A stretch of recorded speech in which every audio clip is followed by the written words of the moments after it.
Tant de fois j'ai péché, tant de fois tu m'as pardonné. Tant de fois je suis tombé.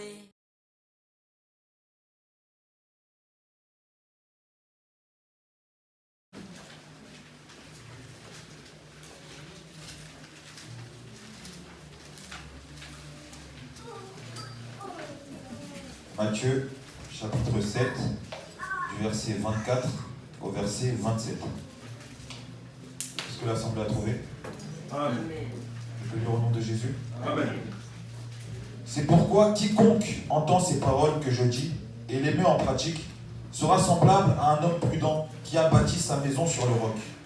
La pluie est tombée, les torrents sont venus, les vents ont soufflé et se sont jetés contre cette maison. Elle n'est point tombée, parce qu'elle était fondée sur le roc. Mais quiconque entend ces paroles que je dis et ne les met pas en pratique sera semblable à un homme insensé qui a bâti sa maison sur le sable. La pluie est tombée, les torrents sont venus, les vents ont soufflé et ont battu cette maison. Elle est tombée et sa ruine a été grande. Amen. Amen. Est-ce qu'il y a des oreilles qui sont ouvertes aujourd'hui pour l'écouter? Est-ce qu'il y a des cœurs qui sont réceptifs aujourd'hui pour entendre? Dans ce cas-là, nous allons prendre notre deuxième passage dans le livre de Psaume, au chapitre 11, verset 3.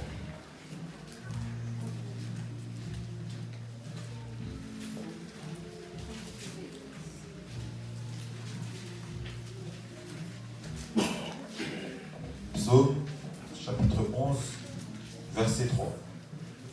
Est-ce que l'Assemblée a trouvé? Amen. Je lis au nom de Jésus. Amen. Quand les fondements sont renversés, le juste, que ferait-il? Amen. Est-ce que nous pouvons nous lever à acclamer la parole de Dieu?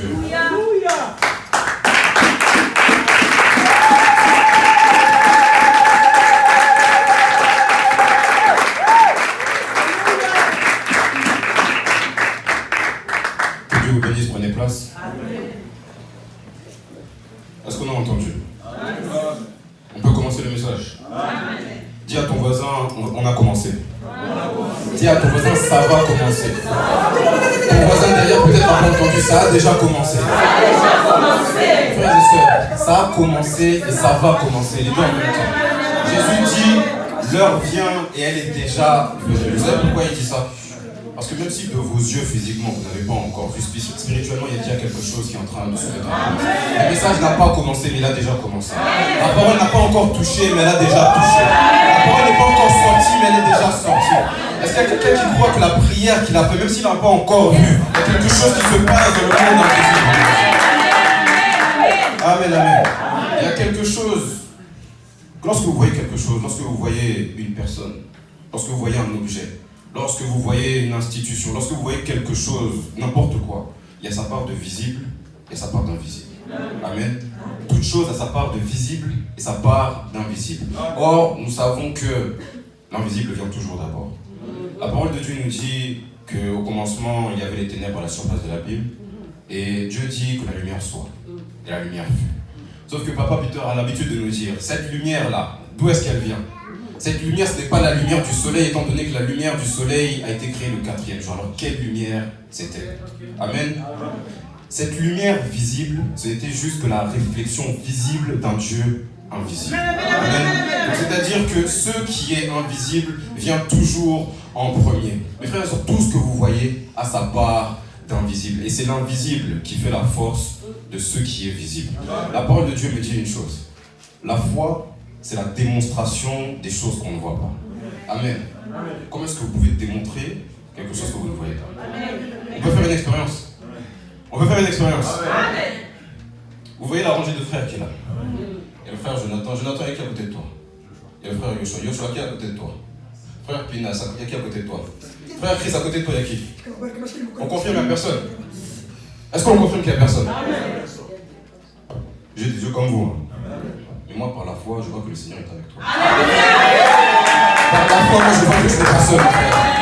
Moi, je crois que certains se croient seuls, mais par la foi, je vois que vous n'êtes pas seuls, mes frères et sœurs. Amen. Voici la démonstration des choses qu'on ne peut pas voir. Il y a des choses qu'on ne voit pas, mais qu'on peut voir par la foi. Amen. Et je crois, mes frères et sœurs, que le Seigneur est à côté de chacun d'entre nous. Il y a la part de visible, il y a la part d'invisible. Il y a quelques semaines, je disais que certains ont Jésus dans la bouche. Ça, c'est facile à voir. C'est très facile de voir quelqu'un qui a Jésus dans la bouche. On va l'entendre, il va parler, il va louer, il va faire tout ce qu'il va faire. Mais rares sont ceux qui ont Christ dans le cœur. Amen. Amen. Je vais donner un exemple très simple. Lorsque vous voyez quelqu'un qui vient, qui s'avance, qui prêche devant vous, vous acclamez, vous lancez des amen, vous êtes dans la joie, que Dieu te bénisse, etc. etc. Mais ça, c'est la face visible. C'est pas ça qui fait la force de l'homme qui vous a donné le message. Ça, ce n'est que la face visible. Il y a une face invisible.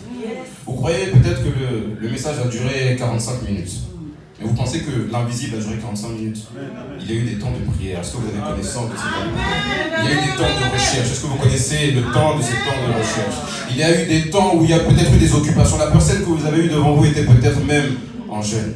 Est-ce que c'est des choses que ça, que vous voyez? Et c'est ces choses-là, mes frères et sœurs, qui font la force de quelqu'un qui prêche la parole devant vous, au lieu de ceux qui vous donnent visiblement. Amen. Alors, je vais donner encore un exemple. Montrer que l'invisible domine sur le visible. Il y a une histoire que j'avais vue aux États-Unis. Vous savez comment les Américains aiment construire des grands immeubles. Il y avait un couple, je crois, qui avait mis 4 millions de dollars dans un grand bâtiment. Je ne sais pas combien d'étages ils faisaient. Sauf qu'ils se sont rendus compte, c'est que le bâtiment, au lieu d'être comme ça, il était comme ça. Ils se sont rendus compte comment ils ont pris une bille qu'ils ont posée au sol.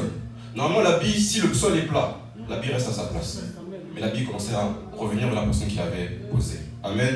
Alors, ce bâtiment-là, ils se sont rendus compte, ils ont fait des recherches. Lorsqu'ils sont partis regarder là où on ne voit pas, dans les fondations du bâtiment, ils sont allés regarder, ils se sont rendus compte que pour un bâtiment de cette taille et de cette consistance, ils n'avaient pas creusé assez profond. Tel que la parole nous dit, ils avaient creusé, les fondations, ils avaient posées dans un sol qui était sableux. S'ils avaient creusé encore un petit peu plus, ils auraient atteint ce qu'on appelle la roche. Amen. Et la parole de Dieu nous dit que celui qui écoute la parole de Dieu et qui la met en pratique, il est semblable à un homme prudent qui a bâti sa maison sur quoi? Sur le roc. Amen. D'autres bâtissent sur le sable, d'autres bâtissent sur le roc. Et nous donnons l'apparence. C'était un beau bâtiment, mes frères et sœurs. Mais combien de gens risquent leur vie à cause de ce bâtiment? Combien d'argent a été perdu, a été dispersé à cause des mauvaises fondations de cet immeuble? L'autre fois, je disais encore, Dieu ne change pas. Si Dieu changeait, c'est parce qu'il voudrait peut-être s'améliorer, il voudrait peut-être s'adapter ou évoluer ou quoi que ce soit. Amen. Mais Dieu est déjà parfait. C'est pourquoi lorsque Dieu donne une parole, lorsque Dieu donne un commandement, c'est parce qu'il connaît les conséquences de chaque acte. S'il vous dit n'allez pas à gauche, c'est qu'il sait pourquoi il vous dit de ne pas aller à gauche. S'il vous dit de ne pas aller à droite, il sait pourquoi il vous dit de ne pas aller à droite. Alors moi j'avais un ami qui disait, moi j'aime pas quand on me met des avertissements, des panneaux, ne pas entrer. Parce que c'est là même que moi je vais aller entrer. Moi je n'aime pas lorsqu'on me dit un truc, ne pas toucher. Parce que c'est là même que moi je vais aller toucher. Mes frères et sœurs, ça c'est le monde dans lequel nous vivons.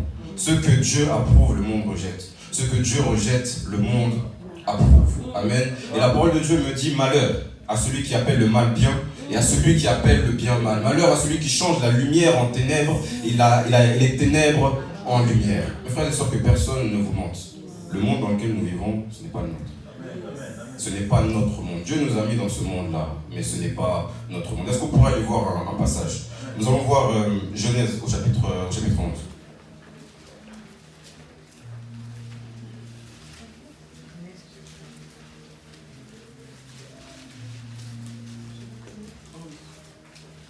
Genèse chapitre 11 à partir du verset 1er.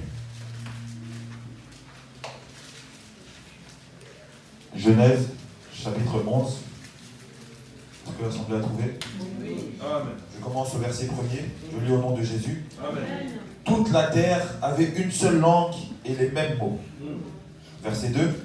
Comme ils étaient partis de l'Orient, ils trouvèrent une plaine au pays de Shinéar. Ils y habitèrent. Verset 3.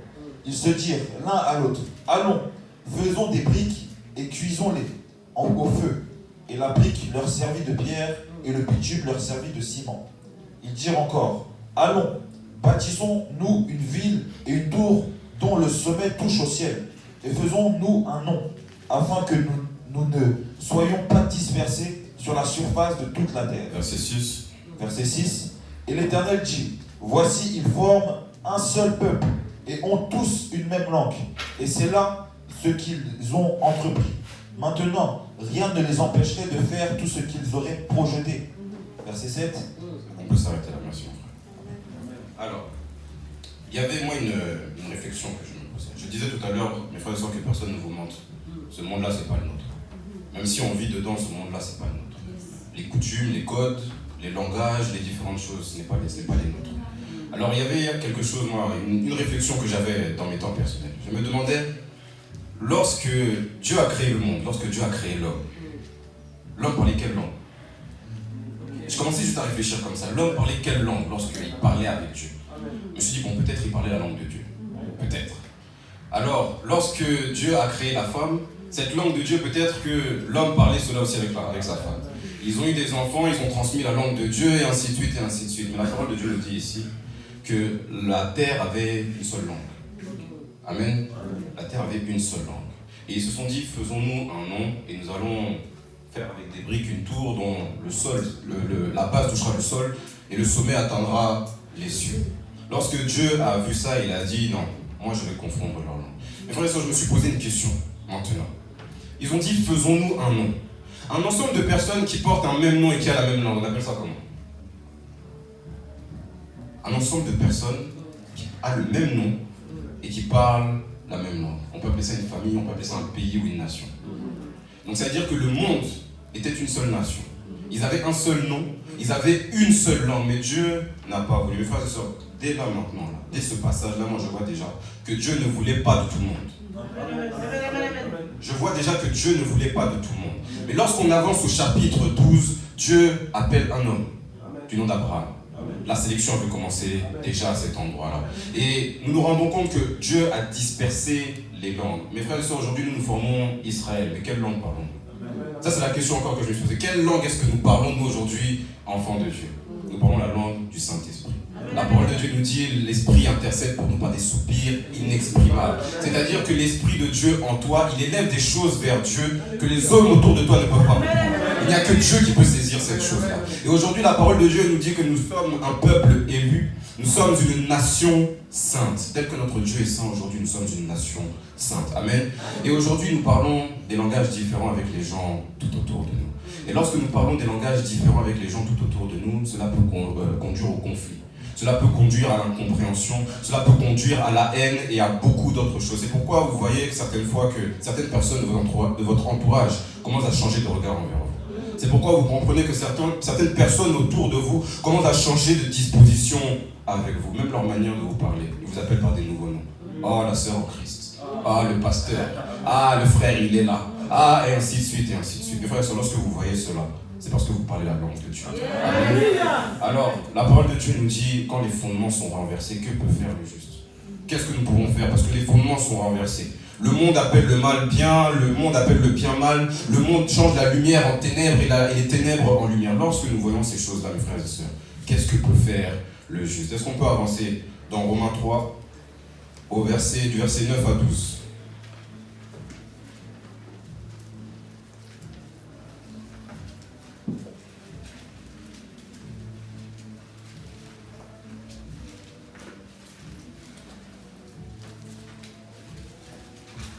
Romains, chapitre 3, versets 9 à 12. Verset 9 à 12, puis après verset 23. Romains, chapitre 3, versets 9 à 12. Est-ce que l'Assemblée a trouvé? Amen. Je lis au nom de Jésus. Amen. Quoi donc? Sommes-nous plus excellents? Nullement, car nous avons déjà prouvé que tous, juifs et grecs, sont sous l'empire du péché. Selon qu'il est écrit, il n'y ait point de juste, pas même un seul. Nul n'est intelligent, nul ne cherche Dieu. Tous sont égarés, tous sont pervertis. Il n'en est aucun qui fasse le bien, pas même un seul. Verset 23, je lis au nom de Jésus. Amen. Car tous ont péché et sont privés de la gloire de Dieu. Amen. Amen. Merci beaucoup. Tous ont péché et sont privés de la gloire de Dieu. Lorsqu'on remonte un tout petit peu, Dieu dit il n'y a pas de distinction, tous ont péché et sont privés de la gloire de Dieu.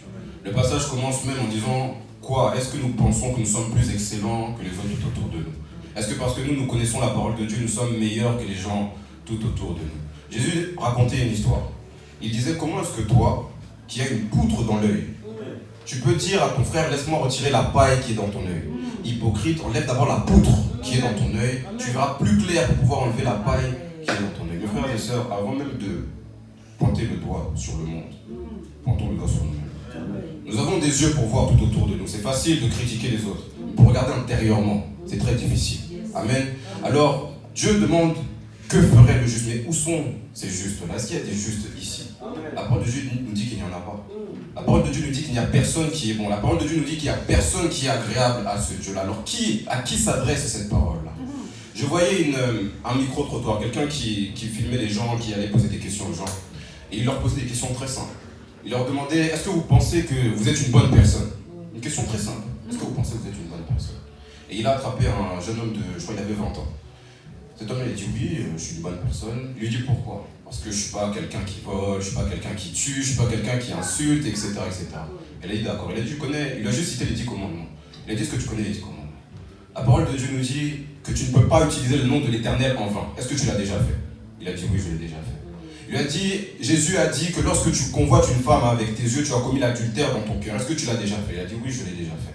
Il lui a demandé, est-ce que tu as déjà volé? Il lui a dit, oui, je l'ai déjà fait. Il a dit, ça, ce ne sont que trois simples paroles. Mais tu as déjà confessé que tu étais un blasphémateur, tu as confessé que tu étais un adultère, tu as confessé que tu étais un voleur. Est-ce que tu penses réellement que tu es bon dans ton cœur? À ce moment-là, mes frères et sœurs, il a compris. Et tous aujourd'hui, nous pouvons comprendre que si nous brisons un seul des commandements de Dieu, nous ne sommes pas considérés comme justes devant ce Dieu-là. Nous pouvons nous reconnaître dans ces paroles, nous pouvons nous reconnaître dans ces questions-là. Qui n'a jamais volé? Qui n'a jamais convoité? Qui n'a jamais insulté? Qui n'a jamais eu des mauvaises pensées en son cœur? Qui n'a jamais eu ce genre de choses au-dedans de lui? Et Dieu demande, mes frères et sœurs, où sont les justes? Moi, je me demande à qui s'adresse cette parole vraiment. Que ferait le juste? Mais qui est juste devant ce Dieu-là?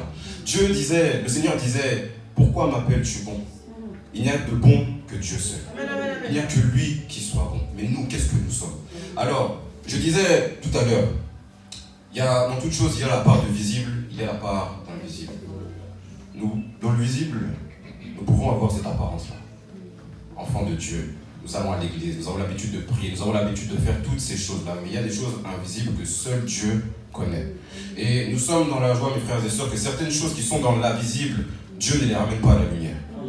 La parole de Dieu nous dit qu'il n'y a rien de caché qui ne sera connu.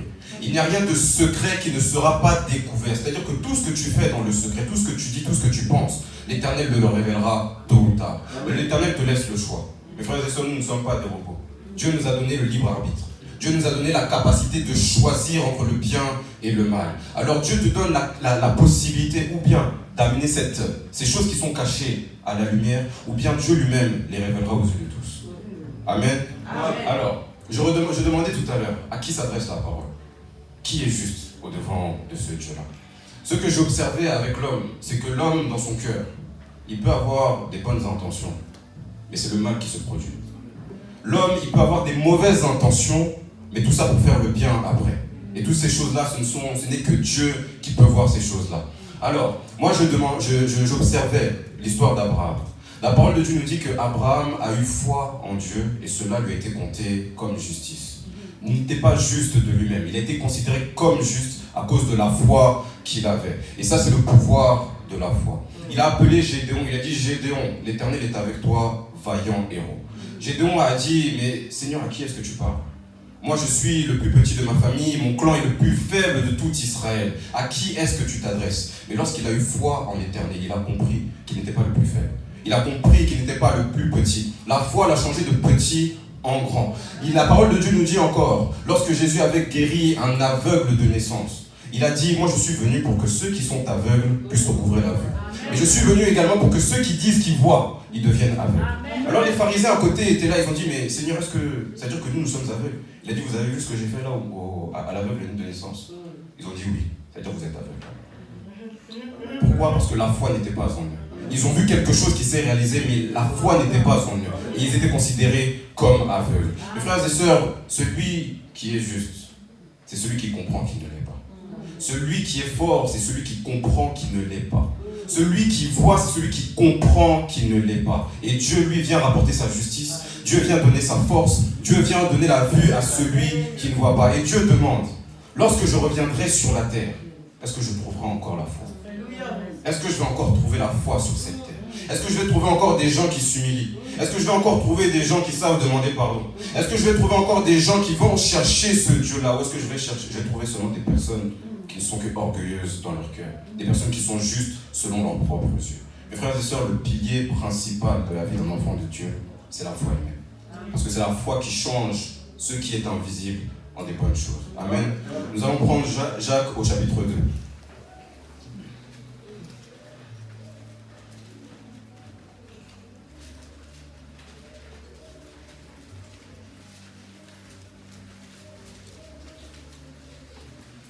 Jacques chapitre 2, verset 14, puis 17 avant.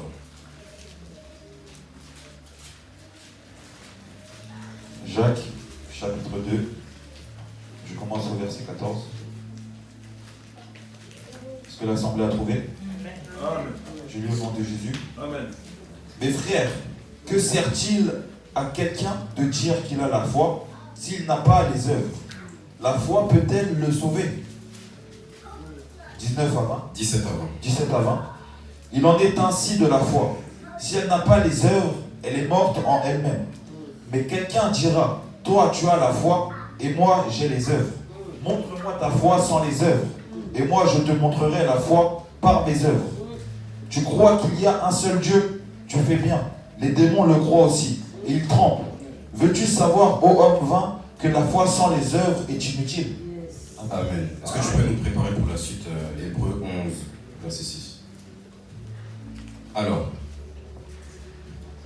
la foi, c'est le pilier principal. C'est le premier pilier pour un enfant de Dieu. La foi, c'est la seule condition pour qu'un homme soit sauvé. La foi, c'est la seule chose qui est agréable à Dieu. Et moi, je me suis demandé pourquoi la foi. Pourquoi est-ce que Dieu a voulu simplement que l'homme croie? Pourquoi simplement croire? Croire, c'est le chemin du salut pour l'homme. Alors, j'ai observé les enfants. Lorsqu'un enfant, vous lui promettez quelque chose, un enfant qui est turbulent, vous promettez à un enfant, par exemple, un bonbon, si jamais il se comporte bien, vous allez vous rendre compte que son comportement va changer. Pourquoi? Parce qu'il a dit, mon père m'a dit que si je fais bien, il va me donner un bonbon. Mon père m'a dit que si je me comporte bien, j'aurai une récompense. Donc, c'est-à-dire que la foi produit toujours du fruit. La foi, c'est semblable à une plante. J'ai dit tout à l'heure, il y a la part de visible, il y a la part d'invisible. Dans la part d'invisible, il y a les racines qui prennent place en terre. Et ces racines, la parole de Dieu nous dit, la foi vient d'où? Elle vient de ceux qu'on entend. Alors qu'est-ce que nous entendons nous aujourd'hui? Qu'est-ce qui nourrit la foi que nous avons?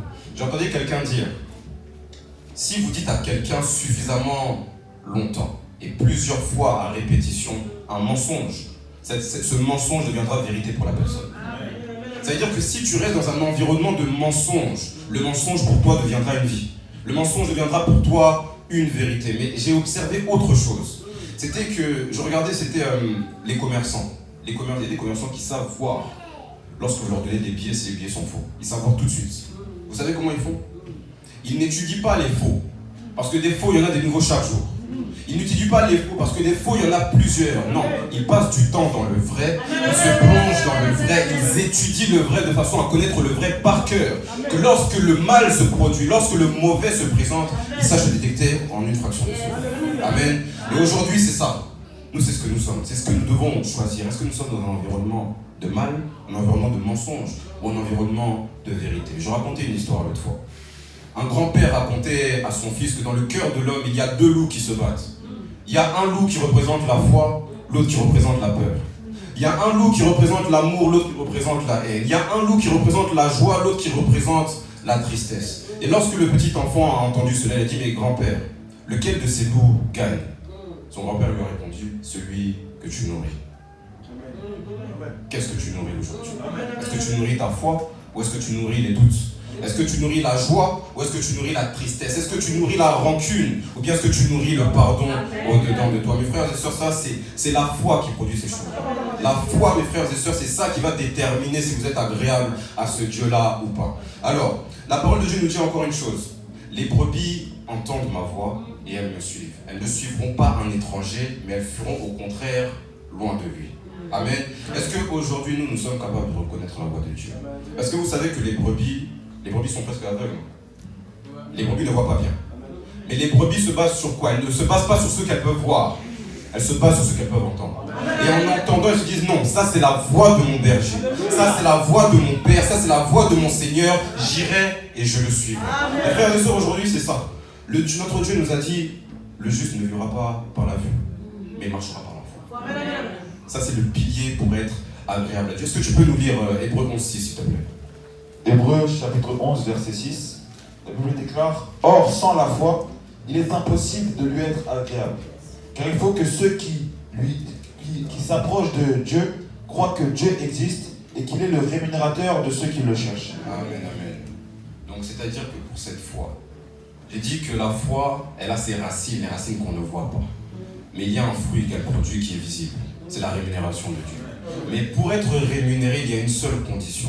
C'est croire que ce Dieu-là existe. Mes frères et sœurs, il y a une histoire qui me raconte. C'était un homme qui avait confié son fils aux disciples.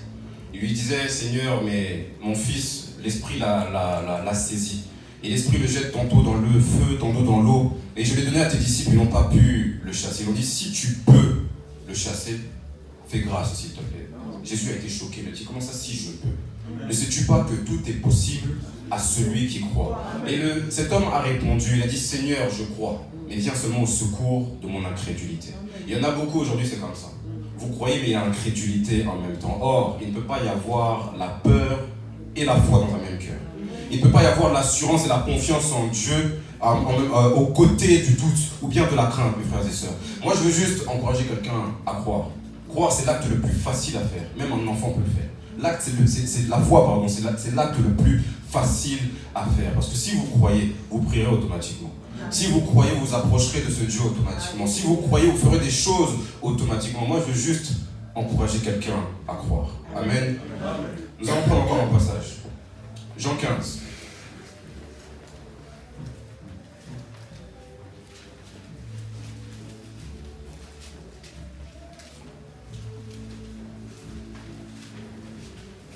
Jean 15, 18 à 20. Jean, chapitre 15, verset 18 au verset 20. Est-ce que l'Assemblée a trouvé? Amen.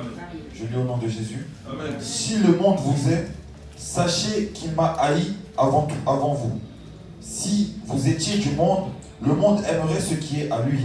Mais parce que vous n'êtes pas du monde et que je vous ai choisi du milieu du monde, à cause de cela, le monde vous hait. Souvenez-vous de la parole que je vous ai dite. Le serviteur n'est pas plus grand que son maître. S'ils m'ont persécuté, ils vous persécuteront aussi. S'ils ont gardé ma parole, ils garderont aussi la vôtre. Amen, amen. Lorsque les fondements sont renversés, que peut faire le juste? J'ai dit tout à l'heure, le juste, c'est celui qui sait qu'il ne l'est pas. Et le juste, c'est celui qui ne marche pas par la vue, mais c'est celui qui marche par la foi. Amen. Alors, comme j'ai dit aussi tout à l'heure, ce monde-là ne nous appartient pas. Ce monde-là n'est pas le nôtre. Nous sommes dans un monde, dans un pays qui est étranger. Nous parlons une langue différente avec les gens qui sont tout autour de nous. Et lorsqu'il y a une langue différente, mes frères et sœurs, ça conduit au conflit, ça conduit à la haine, ça conduit à beaucoup de choses. Alors, pourquoi est-ce que le monde pourrait nous haïr? Il y a un exemple qui est monté en moi. Vous savez, si vous achetez par exemple une maison, vous êtes propriétaire d'une maison, la maison est à vous. Vous faites votre propre loi dans votre maison. Vous dites aux invités, lorsque tu viens, tu dois laver tes mains, tu dois déposer tes chaussures à l'entrée, etc., etc. Toute personne qui n'obéirait pas à cette loi-là, vous la ferez sortir de chez vous. Mais vous savez qu'il y a toujours une personne qui peut rentrer dans cette maison et faire sa propre loi. C'est l'État. C'est l'État. Et de la même façon, nous, aujourd'hui, nous sommes dans un monde qui n'est pas le nôtre, mais nous sommes venus avec le mandat du Seigneur. Pour dire au monde que le monde n'appartient pas au monde. Pour dire au diable que le monde ne lui appartient pas. Nous sommes venus avec un mandat pour lui dire, pour dénoncer les choses qu'il fait et lui dire qu'elles sont mauvaises. C'est pour ça que le monde aujourd'hui nous prend en haine. Et la parole de Dieu nous dit, nous avons été choisis au milieu du monde. Nous sommes dans ce monde, nous avons été choisis du milieu du monde. Mes frères et sœurs, le Seigneur te donne un mandat. Le mandat d'aller déclarer des choses au monde. Le Seigneur te donne un mandat d'aller dénoncer le monde. Le Seigneur te donne le mandat d'aller déclarer que Jésus-Christ est Seigneur. C'est Jésus-Christ qui règne. C'est Jésus-Christ qui est roi, c'est Jésus-Christ qui est souverain. Et c'est ça c'est le premier mandat que le Seigneur te donne aujourd'hui. Ce n'est pas le diable, ce n'est pas les politiques, ce n'est pas le pape qui sont souverains. Aujourd'hui, c'est Jésus-Christ qui est souverain. Tu iras dans la maison du roi et tu diras au roi, non roi, il y a un roi qui est au-dessus de toi-même qui est roi. La parole de Dieu me parle de Daniel. Ils ont dit, tu devras t'agenouiller, tu devras te prosterner devant le roi. Mais Daniel a refusé. Parce qu'il a reconnu que devant ce roi, il y avait un roi qui lui était supérieur. Tu iras dans le temple de leur Dieu. Et tu leur diras que non, je ne me prosternerai pas devant ces dieux-là. Parce qu'il y a un Dieu au-dessus de ces dieux-là. La parole de Dieu me raconte encore l'histoire de Shadrach, Meshach et Abednego.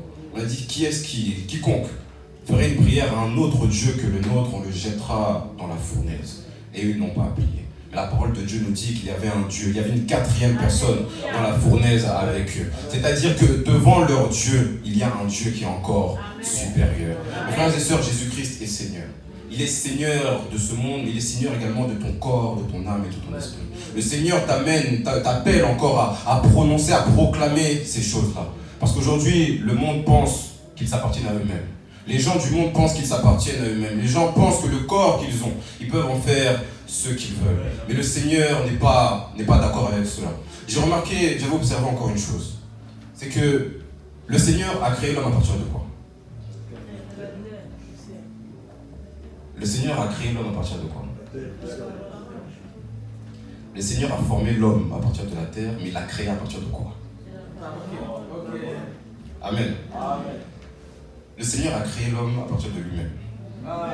Alors, on va prendre l'homme formé. L'homme formé, le Seigneur lui a donné une nourriture à manger. Quelle nourriture avait-il donné à l'homme? Il lui a dit, tu mangeras de tous les arbres, tous les fruits des arbres du jardin, sauf celui de l'arbre de la connaissance du bien et du mal. Donc, c'est-à-dire que l'homme qui était terre, Dieu lui a donné cette même terre comme nourriture. Ça, c'est la première chose. Mais lorsque l'homme devait être amené à mourir, Dieu a dit, tu es poussière, c'est également la poussière que tu retourneras. Alors maintenant, prenons le cas de l'homme créé, l'homme spirituel. L'homme a été créé à partir de Dieu. Mais si cet homme-là veut se nourrir, il ira à qui? Il ira à sa source qui est Dieu. Et lorsque cet homme-là, lorsque son passage sur la terre finira, cet homme-là retournera à qui? Il retournera également à Dieu. Amen. C'est-à-dire que le Seigneur est maître de nos corps, de nos âmes et de nos esprits. Tu proclameras encore, voici le deuxième mandat. Tu proclameras au Seigneur, aux hommes de ce monde que la nuit est avancée. Est-ce que vous savez ce que ça signifie que la nuit est avancée?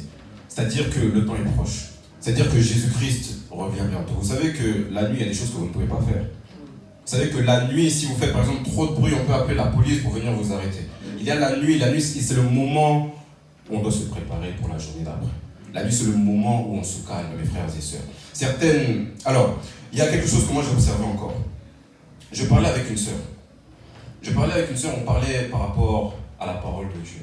Vous savez que quelqu'un qui vient, qui vous prêche, la parole de Dieu n'est pas forcément pour vous plaire. La parole de Dieu n'est pas forcément pour vous être agréable. La parole de Dieu n'est pas là pour vous caresser les oreilles. La parole de Dieu est un miroir. Et elle vous montre l'état de votre cœur. La parole de Dieu nous a dit tout à l'heure, il n'y a pas de juste, il n'y en a pas même un seul. Toi qui te croyais juste, voici la parole que je te donne. Toi qui pensais que tu étais beau à tes yeux, voici la parole que je te donne. Toi qui pensais que ce que tu faisais était bien, voici la parole que je te donne. Et c'est ça la raison qui fait que le monde aujourd'hui nous hait. Amen. On va prendre encore un dernier passage. On va prendre Exode au chapitre 4.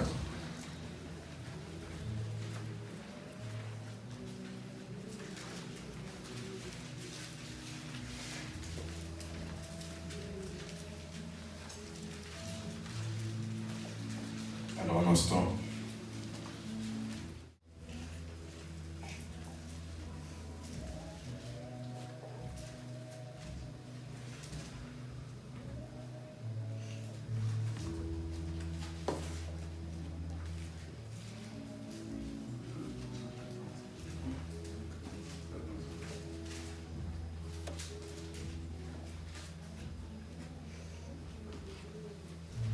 Alors, excusez-moi, nous allons prendre Exode chapitre 4 à partir du verset 24 jusqu'au verset 26.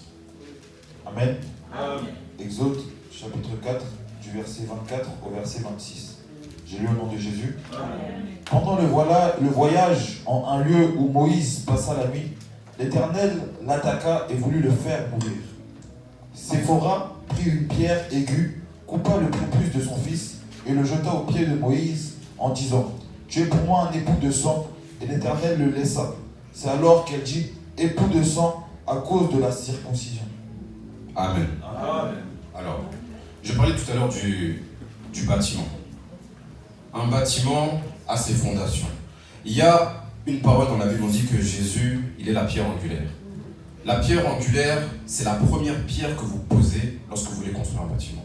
Et toutes les autres briques, toutes les autres pierres seront posées sur cette pierre-là. Et c'est cette pierre-là, c'est de cette pierre-là que dépendra la solidité et la qualité de votre bâtiment. Et il y a une autre pierre dont parle la Bible, c'est la pierre d'achoppement. On appelle ça aussi rocher de scandale.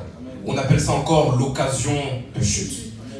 Moïse était quelqu'un qui connaissait la parole de Dieu. C'était le prophète de Dieu lui-même. Dieu s'adressait à lui. Et il savait que Dieu avait demandé la circoncision à tous les enfants d'Israël. Tous les mâles, tous les hommes devaient être circoncis le 8e jour. Sauf qu'il se trouvait que son fils, à lui, n'était pas circoncis. Alors, qu'est-ce qu'il s'est passé? Lui qui devait être un modèle pour ses frères, lui qui devait être un modèle pour sa famille, Dieu a voulu le frapper, lui, ainsi que sa famille. Et aujourd'hui, c'est ce que nous sommes. Aujourd'hui, lorsque nous disons chrétiens, lorsque nous disons enfants de Dieu, nous devons comprendre ce que ça signifie. Nous devons comprendre qu'il y a des regards qui sont sur nous. Nous devons comprendre qu'il y a des gens qui nous observent. Et lorsque vous tomberez, mes frères et sœurs, vous ne tomberez jamais seuls. Lorsque vous tomberez, mes frères et sœurs, je sais qu'on avait une discussion, souvent on avait cette discussion-là à l'église, les vendredis et tout. Et il y a une sœur qui demandait, mais pourquoi lorsque les hommes de Dieu tombent, lorsqu'il y a des scandales, pourquoi est-ce que ça fait plus de bruit que dans le monde? Non, ça ne fait pas plus de bruit. Les gens dans le monde font les mêmes choses que les faux hommes de Dieu. Seulement, c'est quoi? C'est que le monde sait que nous sommes la lumière de ce monde. Et c'est pourquoi les yeux sont posés sur nous. Mes frères et sœurs, aujourd'hui, il y a deux pierres. Il y a soit la pierre angulaire qui est Jésus-Christ, soit il y a la pierre d'achoppement, c'est-à-dire les faux hommes de Dieu, les faux prophètes, les faux chrétiens. Et aujourd'hui, mes frères et sœurs, nous devons choisir dans quel cas nous sommes. La parole de Dieu nous dit, lorsque les fondements sont renversés, que peut faire le juste? Mes frères et sœurs, vous annoncerez la vérité et vous vivrez même cette vérité. Amen. Est-ce qu'on peut se lever, acclamer le Seigneur?